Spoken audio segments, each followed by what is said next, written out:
Assalamu alaikum, brothers and sisters. I received a question from one of the brothers here, and the brother basically asked me a question about the possibility of Hezbollah and other proxies, Shia proxies, coming to stop the Mahdi who would be emerging from Mecca. Now, is this true, or what should we talk about? What should we be talking about, or why should we be talking about this topic? Because if you take a look at the map, you will see that Iran and Saudi Arabia, these countries, as you can see on the map, they are sitting very close, not too far. Iran, they only have to cross over Iraq and come to Saudi Arabia and make it all the way to Mecca and Medina. So this is not a huge or gigantic journey for them if they are determined enough to come to Mecca and stop the Mahdi. Now, one thing very, very important and interesting, which is that, dear my sisters, a army from Syria will come. Now, where is the army? The army is coming from where? Syria. So Syria right here, and coming all the way, they will cross over, looks like Iraq or Jordan, and they will come to a place between Mecca and Medina. So Medina is right here, okay, where you see Jeddah is very, very close. Medina is very close to Jeddah, and Mecca is somewhere here in the middle. So the Syrian army will make their way all the way, and when they come here, okay, this point, they will be swallowed by the earth, as Rasulullah he said, فَيُخْسَفُ بِهِمْ بِالْبَيْضَاءِ بَيْنَ مَكَّةَ وَالْمَدِينَةِ.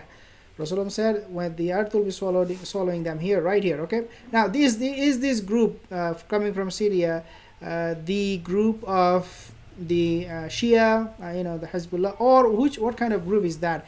Dear brothers and sisters, the simple answer to the question, as I received this question from a brother, the answer to the question is, dear brothers and sisters, right now, and this is very, very subjective. You can argue about this, you can debate with me if you like, but the point here is that this army, dear brothers and sisters, is not the army we know exist today. Okay, the one that will be swallowed by the earth, we do not know what kind of army that would be swallowing this, what kind of, whether this earth will swallow what kind of army, we do not know. Okay, that is the simple answer. Why? Because remember, as I said, very, very interesting, very, very important. I said before, and I'm going to be saying it all the time, which is that for the Mahdi to appear and the Dajjal to appear, we must go through Malhama. Malhamatul, not Kubra, not that Malhama, but we have to go through a war where you will see that a lot of casualty will take place, but this Malhama is not the Malhama that is mentioned in the Hadith in terms of end of time. This Malhama is basically referring to the WW3, according to my understanding. Again, very, very subjective. You can argue, you can agree, or you can disagree. That's up to you. Once that happened, now the question is, okay, brother, we have this Malhama and we see the end of the world that we know today. The technologies are gone. Everything will be annihilated. What will happen?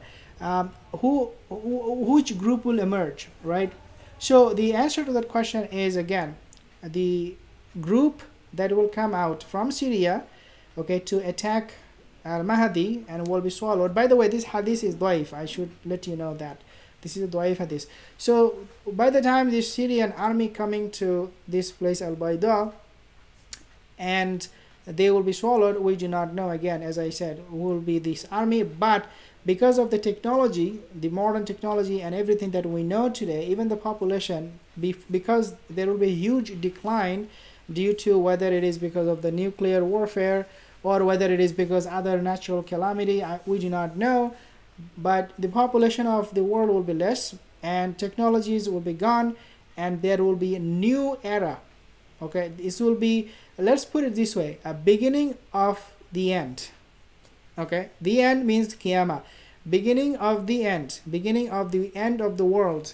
Let's put it that way. That's when the real beginning of the end of the world will take place. And as I said, Allahu Alam, but this is my understanding, once that beginning, once the the trigger will be pulled, then nothing will stop it. And the people from Mecca, people from Medina, and there will be zalzala, there will be earthquake and whatnot. But this all can be explained if we believe that the end of time, the malhama, will happen, WW3, and that we will have new parties emerging, new era beginning from there. Now there are many other questions that you have asked me, so I'm gonna be letting you know about those questions. As you can see the map behind me, and I'm gonna be putting the comment here. Okay, let's talk about Israel. Okay, let's talk about Israel, because the Yahudi they are going to be playing a very important part, and let's show the map where Yahudis are right now.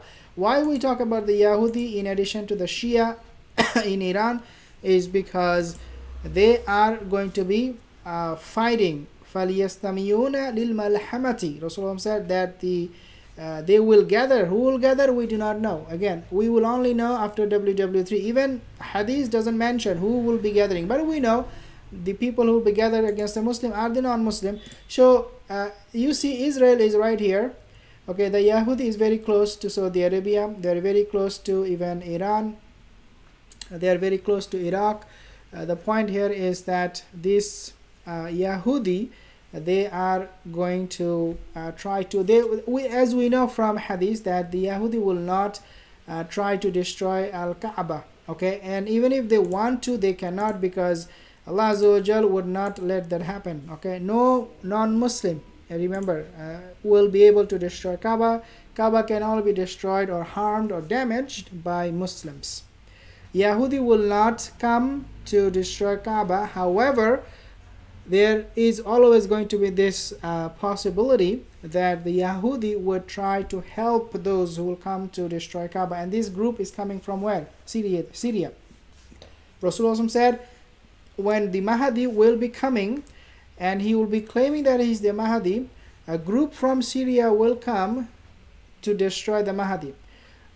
Whether this group will be helped by the Yahudi or not, we do not know, but looking at their current activities, looking at their past history, I think it is safe to say that the Yahudi would help that group, the one that will be coming to destroy Al-Kaaba, maybe financially, by giving them manpower, giving them direction, giving or sharing intelligence, whatever it is.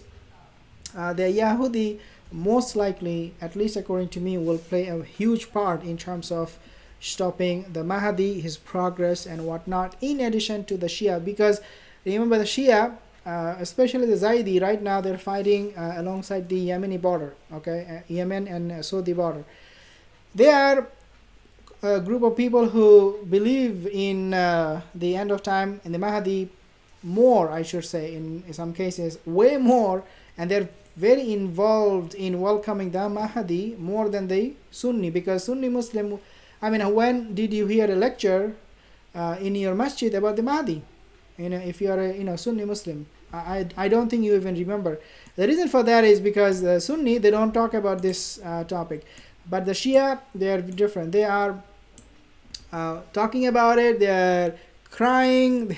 They are celebrating sometimes to bring the Mahdi, to bring the glory of Islam, the 12th Imam, back on earth, so that he will rule on earth.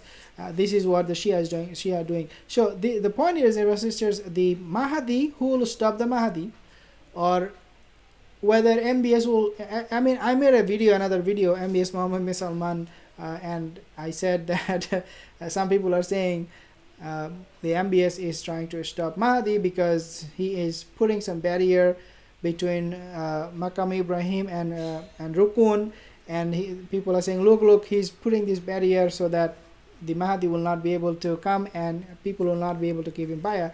These are all nonsense. But the thing is that, yes, everything that are happening right now, we can say easily that there is a plot. There is going to be anti-Mahdi forces that are working all day, every single day.